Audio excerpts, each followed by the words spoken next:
Nantiagi. Dengan identitas palsu itu, Roni meminta satpam gedung untuk memperlihatkan rekaman CCTV. Akhirnya, satpam tersebut mempersilahkan Roni masuk ke ruang kontrol. Roni memeriksa rekaman CCTV pada tanggal 7 Februari, hari ketika Ria diduga diculik. Namun ada kejanggalan besar. Rekaman pada pukul 08.00 hingga 09.00 hilang sama sekali. Saat ditanya, satpam menjelaskan bahwa pada jam tersebut para petugas keamanan diperbolehkan pulang lebih awal. Ketika memeriksa rekaman sehari sebelum kejadian, Roni melihat sosok Suni adik ipar Neha datang ke area gedung tersebut. Hal itu membuat Roni semakin curiga bahwa Suni terlibat dalam penculikan Ria. Roni kemudian memberikan sejumlah uang kepada satpam agar segera mencari dan memulihkan potongan rekaman CCTV yang hilang. Di sisi lain, kantor polisi kedatangan seorang ACP baru bernama Bahlil yang baru saja dipindah tugaskan ke kota itu. Penampilannya terlihat berbeda dari polisi kebanyakan, namun reputasinya sangat dikenal. Bahlil adalah seorang polisi bengis yang sukses memberantas kejahatan di wilayah tugas sebelumnya. Bahlil kemudian dipanggil oleh Diji, atasannya yang baru. Diji menyambut kedatangan Bahlil dan memintanya untuk melanjutkan komitmennya dalam memberantas kejahatan di kota tersebut tanpa pandang bulu. Kemudian Roni membuntuti Suni dan anak buahnya.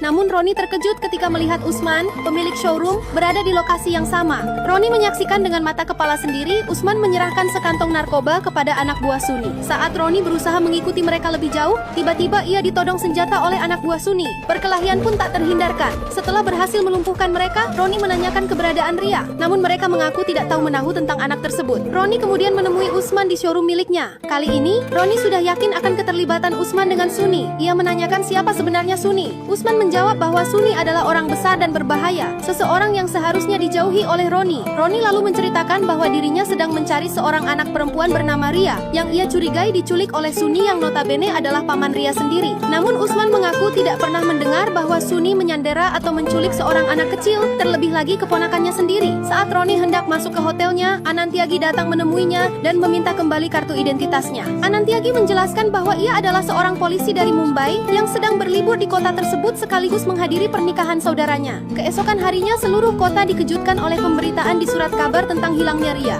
Ternyata berita itu disebarkan oleh Roni dengan mengatasnamakan polisi Anantiagi. Berita tersebut juga sampai ke telinga Sekar, suami Neha. Di suatu kesempatan, Sekar bertemu dengan Anantiagi yang sebenarnya adalah Roni yang sedang menyamar. Roni berpura-pura sebagai Anantiagi dan menceritakan bahwa ia secara tak sengaja bertemu Neha di sebuah kafe. Saat itu, Neha mengatakan bahwa putrinya telah diculik dan Roni hanya berniat membantunya. Mendengar hal itu, Sekar membenarkan cerita tersebut. Ia menjelaskan bahwa pada saat kejadian, Neha mengalami perampokan yang menyebabkan kepalanya terbentur keras hingga koma selama 10 hari. Bahkan Neha yang saat itu sedang mengandung harus mengalami keguguran. Dokter kemudian mendiagnosis Neha mengalami stres pasca trauma. Sejak kejadian itu, Neha terus-menerus menanyakan kepada semua orang tentang keberadaan anaknya yang bernama Ria.